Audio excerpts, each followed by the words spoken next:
So last but not least, fractional indices.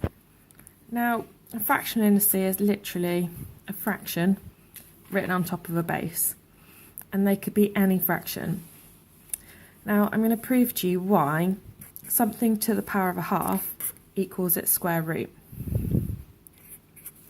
So, can you remember the rule that when we times two powers together, we add them?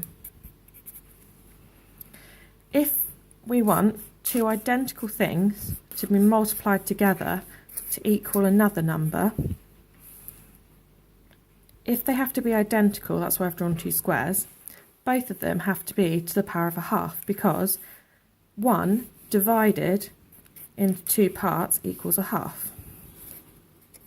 This could also be written as x to the half, or they might show it to you as a decimal, because two identical things, i.e. 0.5 plus 0.5 equals x to the power of 1. So I'll show you this in another way. If I have 9 to the half times 9 to the half, my answer will be 9. Now, what is the square root of 9? Well, that's 3. 3 times itself, 3 times 3 equals 3 squared, which equals 9, because 3 times 3 equals 9. So the square root of 9 has to equal 3, which is the same as 9 to the half, because it's the square root.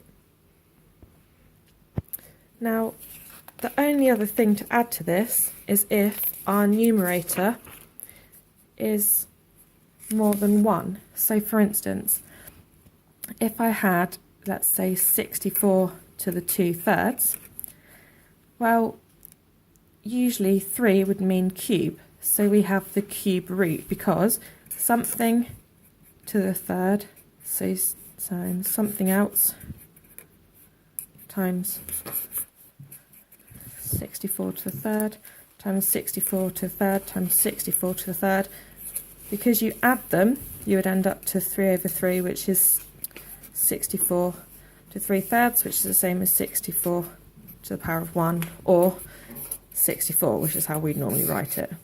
So this must mean that we're looking for the cube root, because we're looking for something that's times by itself 3 times to make 64. So how we would write that is the cube root of 64. Now I know that that's 4 times 4 times 4 is 64. So I know that 64 to the third must equal 4. So the cube root of 64 equals 4. Now that I have worked out that this part, or 1/3 as a power, equals 4, I need to power this by a square number. So 64 to 2/3 is worked out like this. It's the same as fractions. You would work out the bottom of a number first and then multiply by the top. So here, because it's superscript, we're going to root with the bottom and power by the top. So the third root of 64, or the cube root of 64, equals 4. So we've done that, but we can cross it through. Now we just have to work with the square on top. So 4 squared equals 16. So now I know that this as a whole has to equal 16. So 64 to the 2/3 equals 16, because I rooted it and then I squared it.